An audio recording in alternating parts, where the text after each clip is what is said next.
نحمده ونستعينه ونستغفره ونعوذ بالله من شرور أنفسنا ومن سيئات أعمالنا من يهده الله فلا مضل له ومن يضلل فلا هادي له وأشهد أن لا إله إلا الله وحده لا شريك له وأشهد أن محمدا عبده ورسوله أما بعد فإن أصدق الحديث كتاب الله وخير الهدي هدي محمد صلى الله عليه وسلم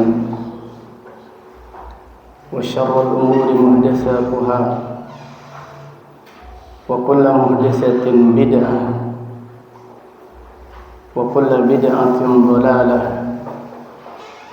وكل ضلالة في النار اللهم فقهنا في الدين وعلمنا التأويل اللهم علمنا ما ينفعنا وانفعنا بما علمتنا وزدنا علما وأصلح لنا شأننا كله ولا تكلنا إلى أنفسنا طرفة عين. Alhamdulillah, pada malam ini, malam Sabtu tanggal 11 bulan Rabiul Akhir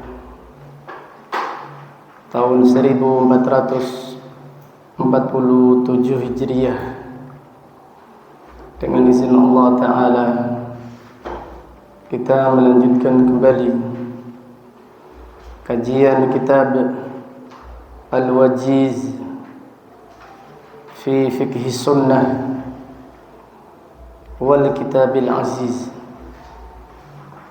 yang ditulis Fadilatul Syekh Abdul Azim Ibnu Badawi Al-Khalafi hafidhahullahu ta'ala wa ra'ahu. Kita masih mempelajari bab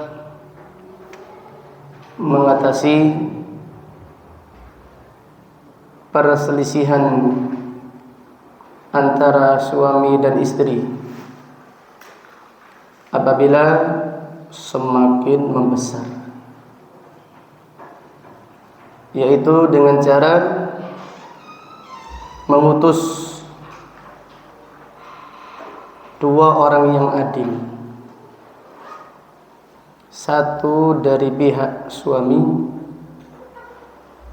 dan satu dari pihak istri. Keduanya bermusyawarah mencari jalan keluar, dan apabila keduanya menggunakan metode yang disebutkan di dalam Al-Quran, maka Allah akan memberi taufik, yuwaffiqillahu bainahuma. Allah akan memberi taufik keduanya untuk mendamaikan suami dan istri yang berselisih. Kemudian penulis berkata, harisina ala sum'atil usrataini al-asliyataini, hendaklah kedua utusan tersebut menjaga nama besar dua keluarga yang asli, tidak membongkar aibnya, tetapi hendaklah masing-masing menjaga nama keluarganya. Musyfiqina 'alal atfali was-sighar, musfiqaini 'alal atfali as-sighar. Dan hendaklah keduanya memiliki perasaan kasihan terhadap anak yang masih kecil. Karena kalau orang tuanya pisah, tentunya anak akan menjadi korban. Bari'aini minar raghbah fi ghalabati ahadihima 'alal akhar. Dan hendaklah keduanya berlepas diri dari saling mengalahkan salah satu di atas yang lainnya. Artinya kan jangan sampai pihak keluarga laki-laki memenangkan, membela yang laki-laki dengan pembelaan yang tidak adil, pembelaan yang menjatuhkan istri. Demikian pula pihak istri, jangan berusaha untuk menjatuhkan pihak suami. Kama qad yakunul hal ma'a zawjaini fi hadhihi dzuruf. Dan kemungkinan kondisi tersebut terjadi antara suami dan istri. Jadi karena permasalahan semakin besar, istri menjatuhkan suami, suami ingin menjatuhkan istri. Keadaan istri dan suami demikian. Tetapi pihak keluarga jangan seperti itu. Karena permasalahan ini semakin runcing, semakin membesar, sehingga utusan masing-masing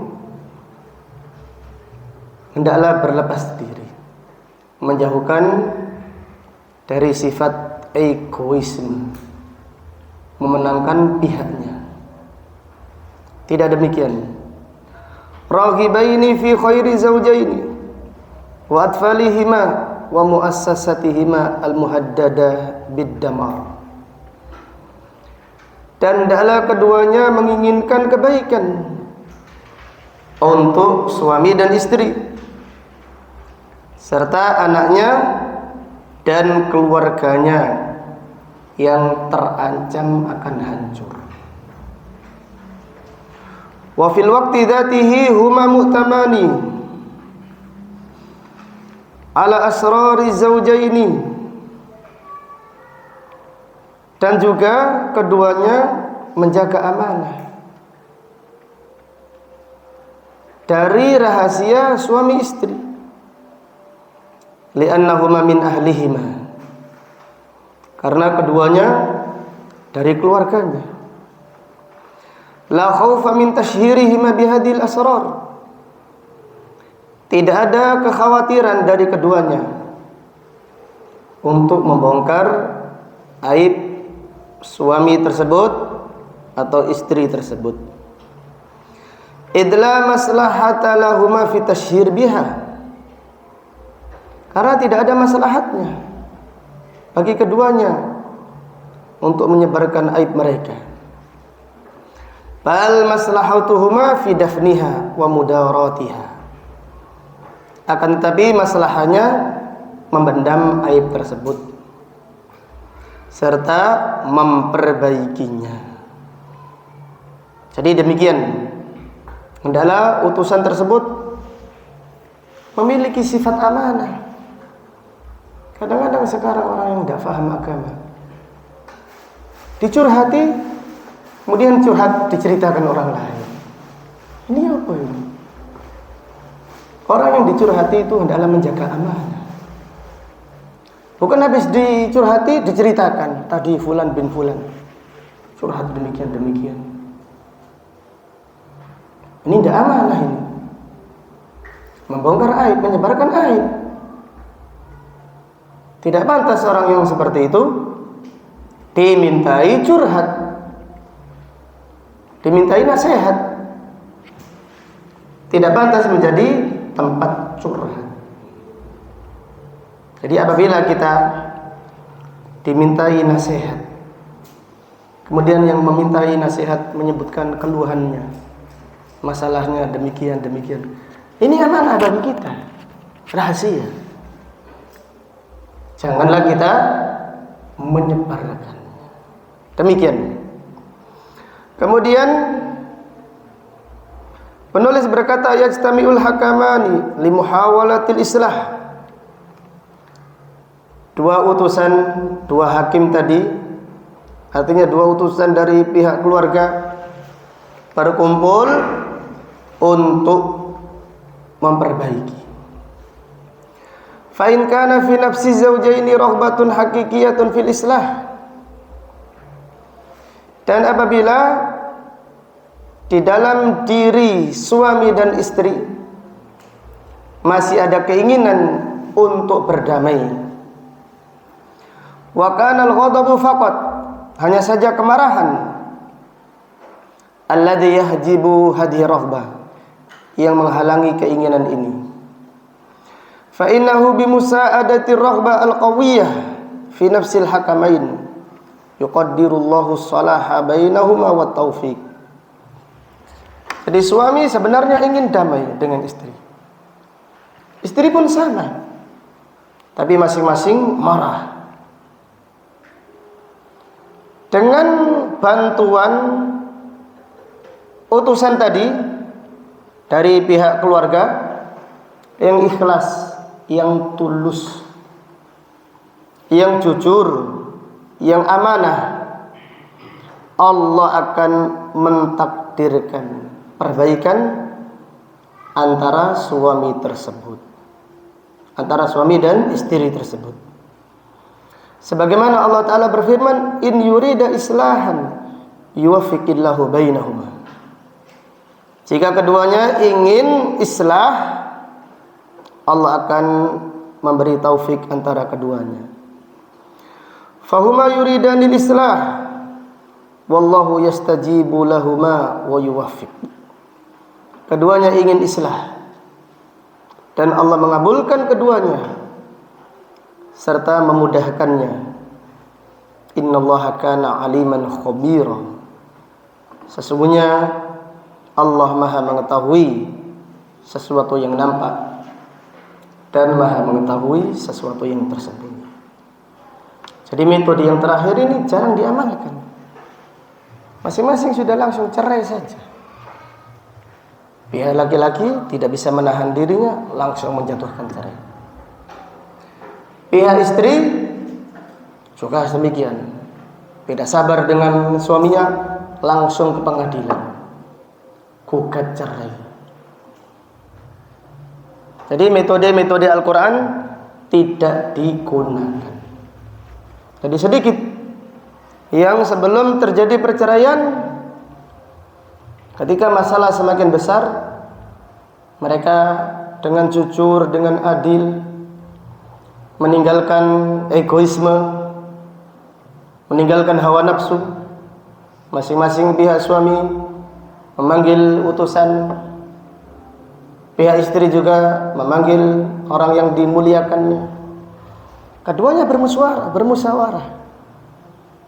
Ini kalau dilakukan, insya Allah, dengan izin Allah, perceraian akan bisa dihindari. Tetapi karena hawa nafsu yang mengalahkan segala-galanya, sehingga perceraian menjadi jalan satu-satunya untuk menyelesaikan masalah. Naudzubillah. Wallahu ta'ala a'lam. Kita lanjutkan bab berikutnya. Sekarang kita membahas permasalahan baru. Allah Ta'ala berfirman, lima tuharrimu ma ahallallahu lak. Kenapa engkau mengharamkan apa yang Allah halalkan untukmu? Bab ini menjelaskan suami yang ketika marah berkata kepada istrinya, kamu haram bagiku, saya haram menyentuhmu. Bagaimana hukum ini? Apakah jatuh cerai? atau tidak jatuh cerai. Jadi bab ini menjelaskan hukum suami yang berkata kepada istrinya, engkau haram bagiku. Ada dua. Yang pertama, jika suami mengatakan kepada istrinya, engkau haram bagiku, dan niat cerai, maka jatuh talak satu. Jadi suami yang berkata kepada istrinya, haram bagiku menyentuhmu, tapi niat cerai, di dalam hatinya niat cerai, maka jatuh talak satu. Artinya jatuh cerai. Tetapi apabila suami berkata kepada istri, kamu haram bagiku, tidak niat cerai, maka suami wajib membatalkan sumpahnya tadi. Jadi suami yang berkata kepada istri, kamu haram bagiku, jadi haram. Dan kadang-kadang subhanallah orang-orang yang demikian istrinya bilang, kamu haram bagiku, aku haram menyentuhmu. Ini ada dua hukum.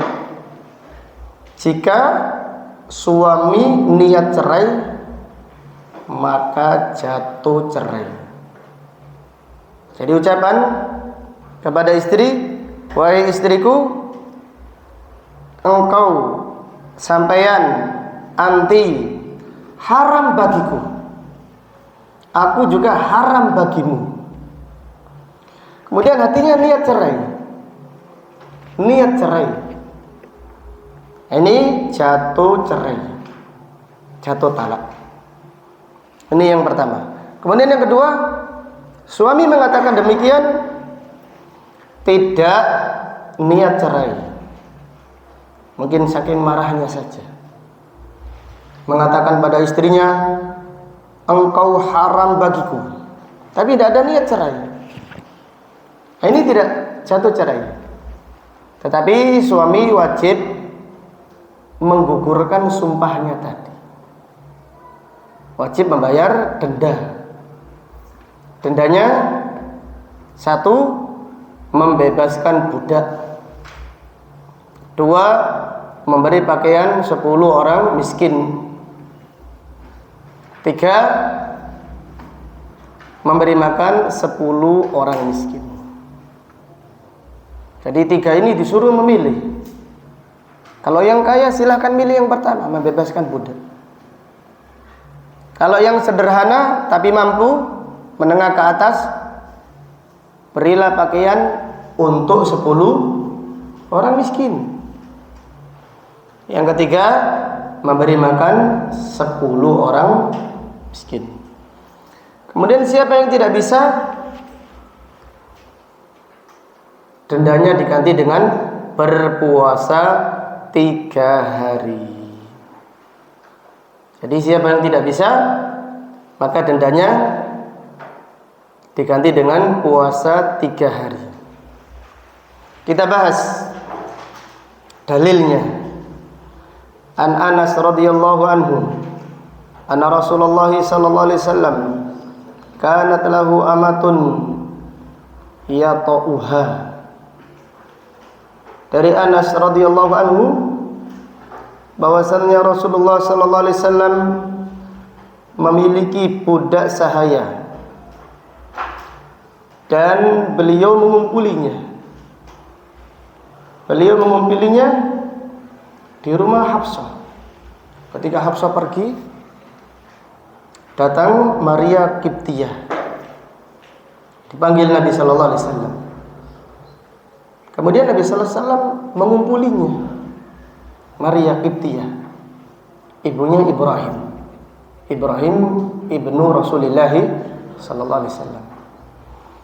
Setelah Nabi sallallahu alaihi wasallam mengumpulinya, datang Hafsah. Hafsah marah.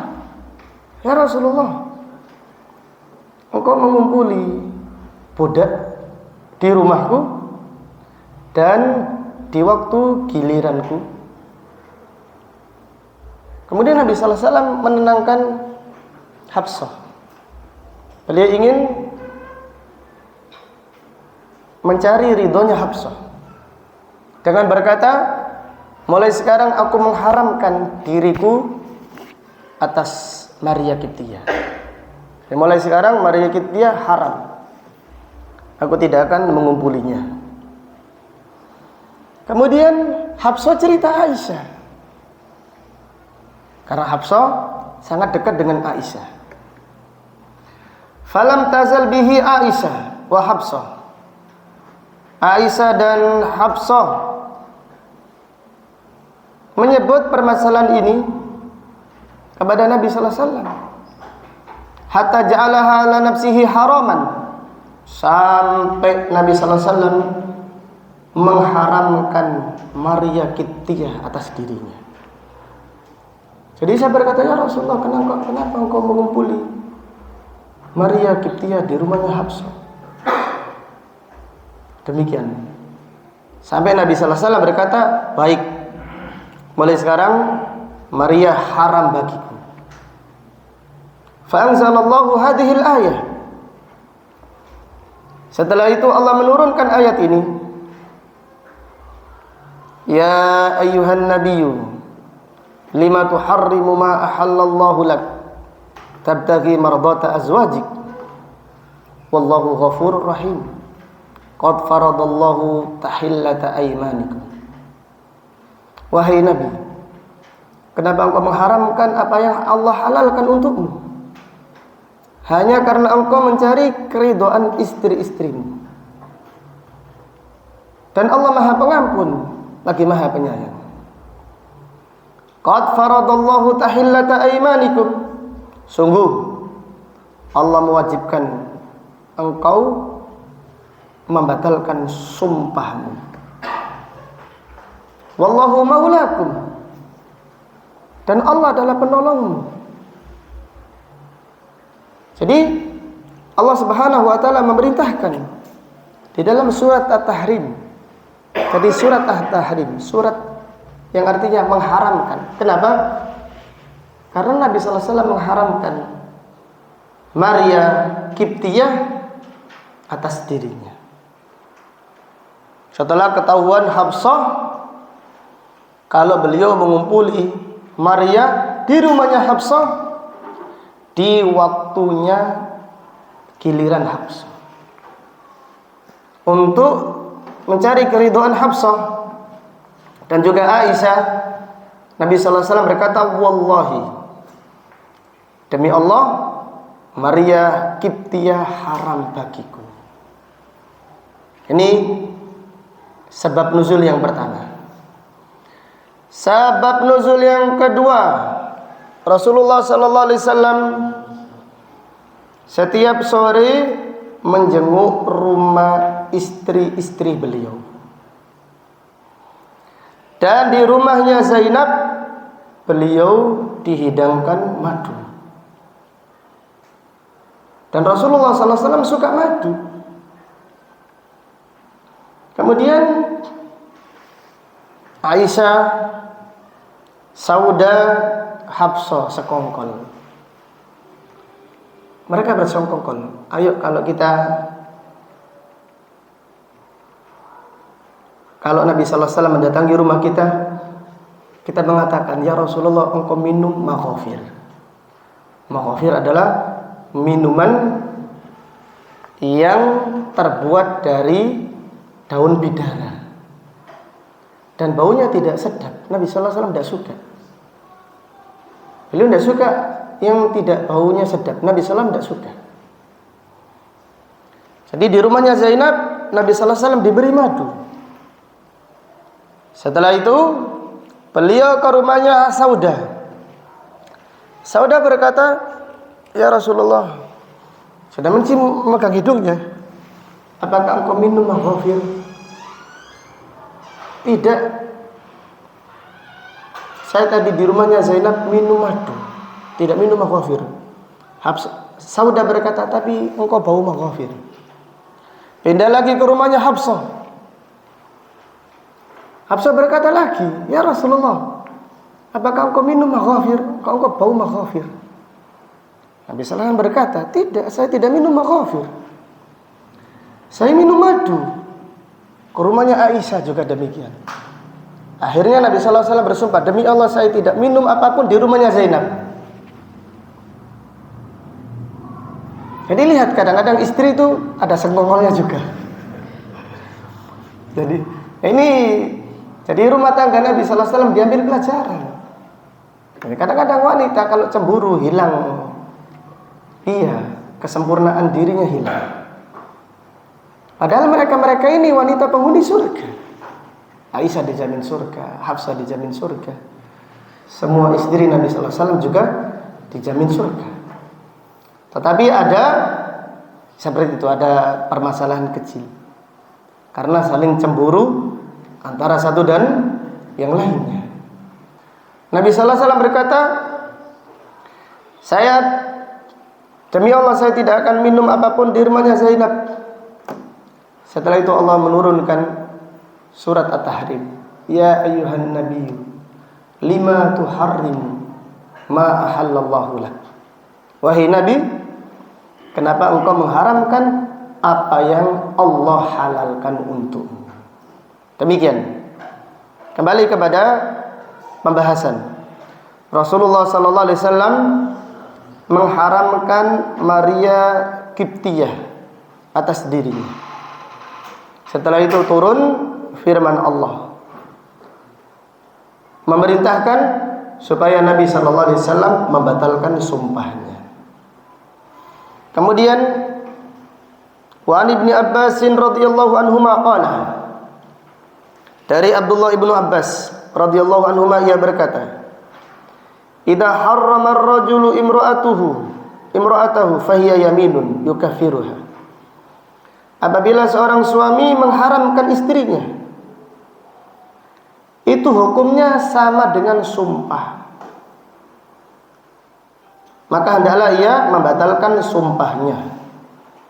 Tsumma qala, kemudian Abdullah bin Abbas berkata, Allah Ta'ala berfirman, laqad kana lakum fi Rasulillahi uswatun hasanah.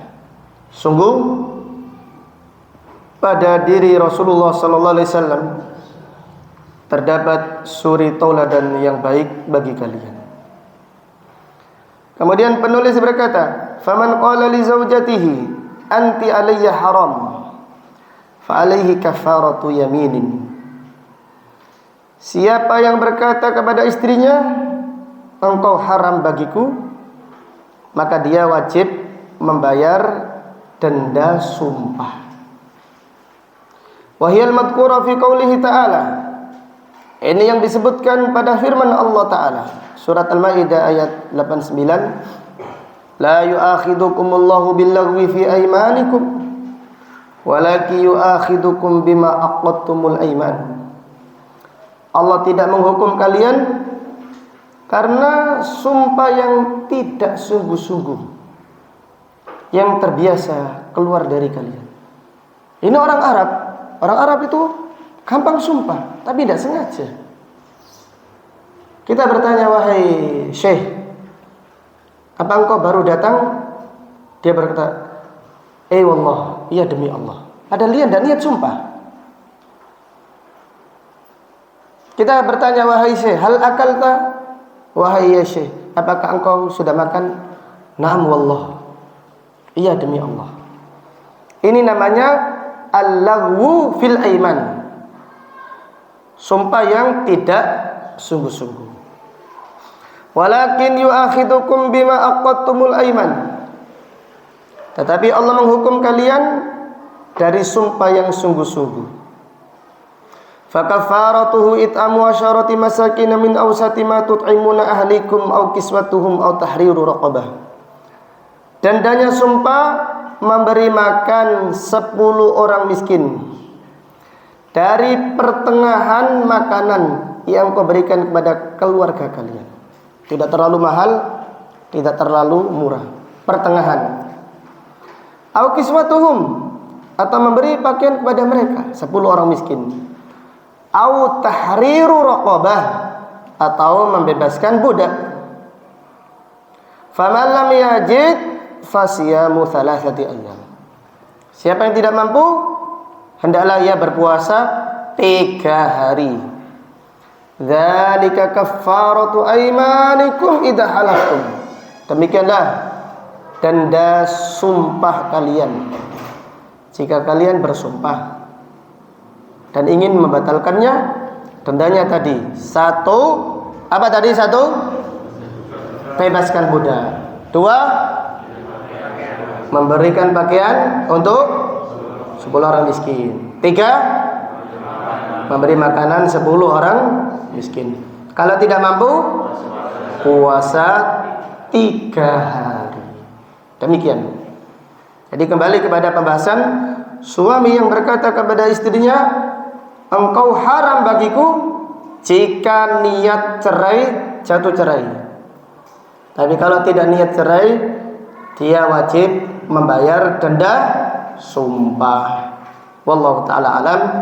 Insyaallah kita lanjutkan setelah sholat isya. Subhanakallahumma bihamdik, asyhadu an la ilaha illa anta, astaghfiruka wa atubu ilaik. Wa sallallahu ala nabiyyina Muhammad wa ala alihi wa sahbihi wa sallama taslima. Walhamdulillahi rabbil alamin. Assalamualaikum warahmatullahi wabarakatuh.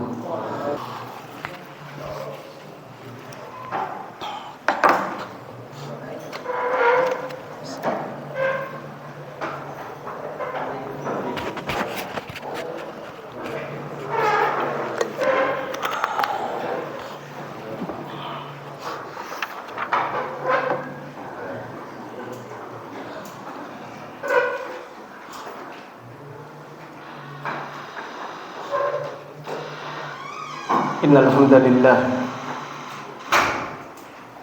nahmaduhu wa nasta'inuhu wa nastaghfiruh wa na'udzu billahi min shururi anfusina wa min sayyiati a'malina. May yahdihillahu fala mudilla lahu wa may yudlil fala hadiya lahu. وأشهد أن لا إله إلا الله وحده لا شريك له وأشهد أن محمدا عبده ورسوله. أما بعد. Penulis berkata, bab al-ila. Al-ila artinya seorang suami bersumpah tidak mengumpuli istri. Jadi ila adalah seorang suami bersumpah tidak mengumpuli istri. Ini namanya al-ila. Wa idza halafa ar-rajulu alla yata'a zawjatahu muddatan dunal arba'ati ashhur. Apabila suami bersumpah untuk tidak mengumpuli istrinya beberapa waktu kurang dari 4 bulan. Jadi contohnya suami berkata, demi Allah, aku tidak mengumpulimu 3 bulan. Kemudian baru 1 minggu kepingin. Ya apa ini? Fal aula an yukaffira al yaminihi wa yata'aha. Lebih utama bagi suami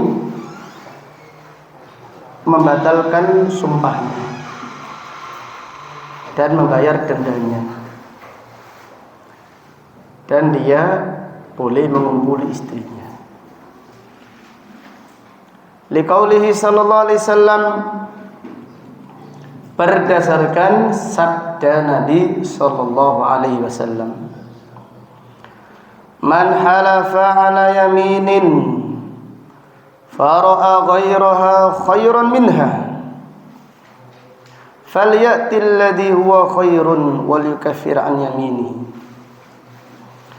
Barang siapa yang bersumpah atas sesuatu lalu ia melihat yang lain lebih baik daripada sumpahnya, hendaklah ia mengerjakan yang baik dan membatalkan sumpahnya, membayar denda sumpahnya. Jadi siapa yang bersumpah tidak mengumpuli istri kurang dari 4 bulan, lebih utama dia membatalkan sumpahnya dan membayar dendanya. Setelah itu dia dibolehkan mengumpuli istrinya. Kemudian penulis berkata, fa illam yukaffir fa 'alaiha sabr. Kalau dia tidak membayar denda sumpahnya, hendaklah ia bersabar hatta yang qadiyal ajalul ladzi samma, sampai selesai batasan waktu yang telah disebutkannya. Jadi seorang suami berkata, demi Allah aku tidak mengumpulimu 3 bulan, dan dia tidak ingin membatalkan sumpahnya, maka tidak mengapa dia bersabar sampai 3 bulan tidak mengumpuli istrinya. Faqad ala Rasulullah sallallahu alaihi wasallam min nisaihi wa kanat in fakkat rijluhu fa aqama fi mashrubatin lahu 29 thumma nazala. Rasulullah sallallahu alaihi wasallam telah bersumpah tidak mengumpuli istri-istrinya selama 1 bulan karena istri-istrinya menuntut perhiasan, karena istri-istrinya menuntut pembantu. Jadi Nabi SAW dituntut dunia. Beliau pun bersumpah tidak mengumpuli istri-istrinya semuanya selama 1 bulan. Wa kanat infakkat rijluhu. Ketika itu Nabi SAW kakinya terluka, kakinya patah atau terluka. Fa aqama fi mashrubatin lahu 29. Nabi SAW tinggal di tenda. Jadi Nabi SAW dibuatkan kemah atau tenda yang ada di Masjid Nabawi, tapi ada tangganya seperti gubuk di dalam Masjid Nabawi. Tinggal di situ selama 29 hari. Summa nazala. Kemudian Nabi sallallahu alaihi wasallam turun. Faqalu ya Rasulullah alaita syahran. Nabi sallallahu alaihi wasallam turun dari rumahnya, dari tendanya tersebut. Para sahabat bertanya, "Ya Rasulullah, engkau bersumpah tidak mengumpuli istrimu 1 bulan. Sekarang masih 29 hari." Faqala asyhuru 29. Rasulullah sallallahu alaihi wasallam menjawab, 1 bulan itu 29 hari. Demikian hukum seorang suami yang bersumpah tidak mengumpuli istrinya kurang dari 4 bulan.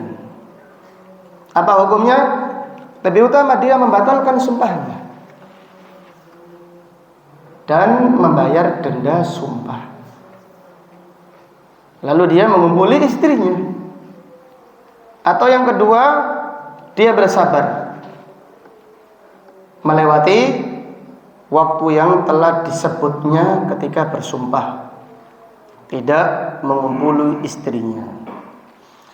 Kemudian penulis berkata, wa amma idza halafa alla yata'aha abadan aw muddatan tazidu ala 4 ashhurin. Apabila suami bersumpah tidak mengumpuli istrinya selama-lamanya, atau disebutkan waktunya tetapi lebih 4 bulan. Jadi ada suami bersumpah kepada istrinya, demi Allah aku tidak mengumpulimu selama-lamanya. Atau suami yang berkata kepada istrinya, demi Allah saya tidak akan mengumpulimu selama 1 tahun. Ini kan lebih dari 4 bulan. Bagaimana hukum suami tersebut? Fa in kafara wa ada ila wat'iha. Kalau dia membatalkan sumpahnya, membayar dendanya, ini lebih baik, dan dia tidak mengapa mengumpuli istrinya. Jadi walaupun suami berkata, demi Allah aku tidak akan mengumpulimu selama-lamanya, abadan, selama-lamanya, dan suaminya menyesal, tidak mengapa dia membatalkan sumpahnya. Ini baik, bagus, dan dia membayar dendanya, dan tidak mengapa mengumpuli istrinya. Tapi kalau dia tetap bersikukuh bersumpah dan melanjutkan sumpahnya, wa illa intadarat bihi hatta tamdiya 4 ashhur summa talabathu biwat'iha aw talaqiha. Jadi kalau suami bersikukuh melanjutkan sumpahnya, maka bagi istri dibolehkan setelah 4 bulan meminta suaminya untuk mengumpulinya dan membatalkan sumpahnya, atau suami menceraikannya. Selama 4 bulan tidak boleh. Jadi selesai 4 bulan dihentikan, kumpuli aku, atau hakim yang menyelesaikan permasalahannya, kumpuli istrimu, bayar sumpahmu, bayar denda apa? Sumpahmu. Atau kalau tidak, ceraikan dia. Karena tidak boleh seorang menyumpahi istri, bersumpah tidak mengumpuli istri lebih dari 4 bulan. Liqaulihi ta'ala, berdasarkan firman Allah Ta'ala, lilladzina yu'luna min nisa'ihim tarabbusu 4 ashhur. Bagi suami yang bersumpah tidak mengumpuli istri-istrinya, mereka ditunggu 4 bulan. Batasan maksimal adalah 4 bulan. Fa in fa'u fa innallaha ghafurur rahim. Apabila mereka kembali mengumpuli istrinya, sesungguhnya Allah Maha Pengampun lagi Maha Penyayang. Wa in azamut talaqa fa innallaha samiun alim.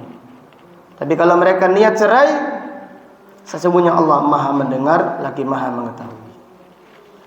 Jadi lihatlah, kalau mereka kembali mengumpuli istri, Allah berfirman, sesungguhnya Allah Maha Pengampun lagi menyayang, lagi Maha Penyayang. Artinya Allah memberi iming-iming akan diampuni dan akan dirahmati.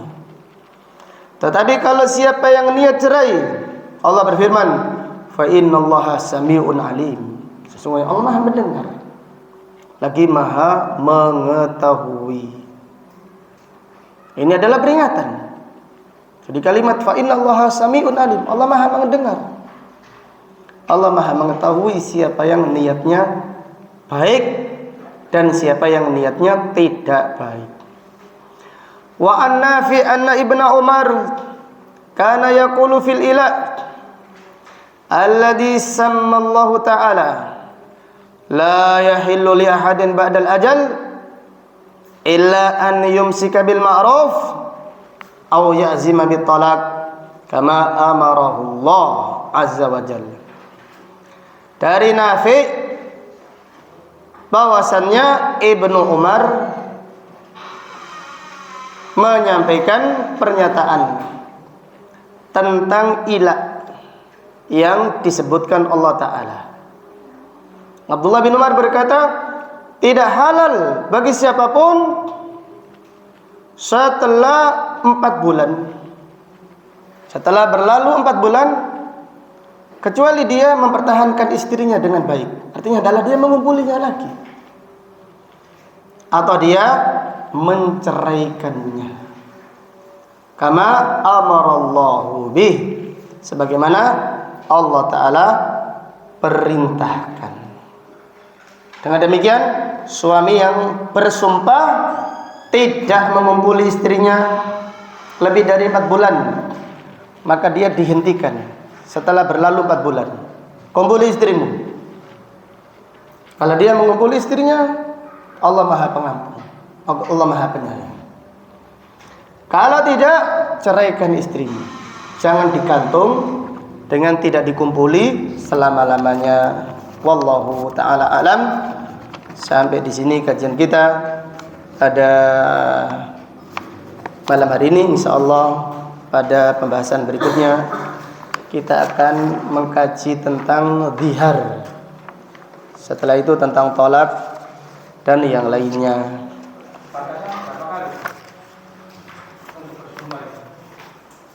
Tidak ada batasannya. Sumpah lagi. Ya, kalau mempermainkan, Allah akan melaknat dia.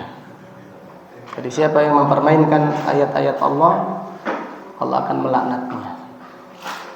Jadi setelah 2 bulan, 2 bulan lagi, 2 bulan lagi. Tidak boleh seperti itu. Di sini ada pertanyaan, apakah boleh sholat gaib untuk korban runtuhan pondok di Sidoarjo? Bagaimana hukumnya? Yang pertama kita doakan semoga Allah memudahkan mereka semuanya, bisa ditemukan jenazahnya dan dikuburkan di tempatnya.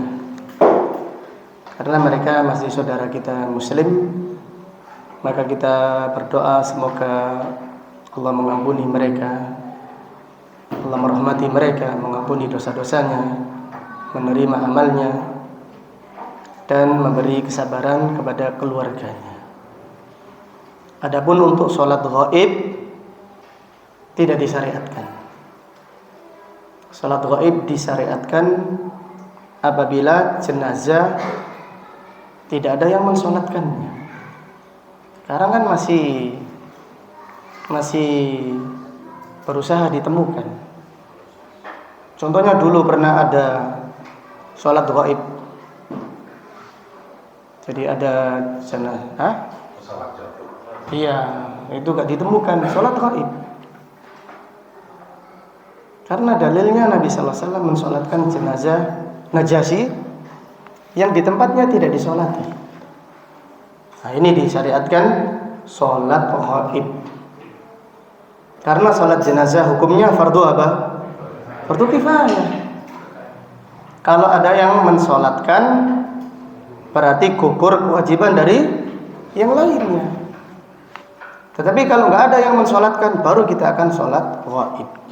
Demikian pendapat yang rajih, yang lebih kuat tentang permasalahan sholat gaib. Kemudian sebagian ulama ada yang mengatakan apabila waliul amr memerintahkan, maka kita akan sholat gaib. Karena diperintahkan waliul amr. Jadi apabila ada waliul amr. Jadi sebagian ulama ada yang mengatakan demikian. Tetapi pendapat yang pertama lebih utama. Jadi sholat gaib disyariatkan jika jenazah tidak ada yang mensolatkannya. Seperti pesawat jatuh tidak ditemukan, maka kita tidak mengapa sholat gaib. Contohnya di corona, jenazah langsung dikubur, kita tidak sempat mensolatkannya karena protokoler yang ketat ketika itu, maka kita mensolatkan sholat gaib. Ini tidak mengapa. Demikian, jazakumullahu khairan. Subhanakallahumma bihamdik, asyhadu an la ilaha illa anta, astaghfiruka wa atubu ilaik. Assalamualaikum warahmatullahi wabarakatuh.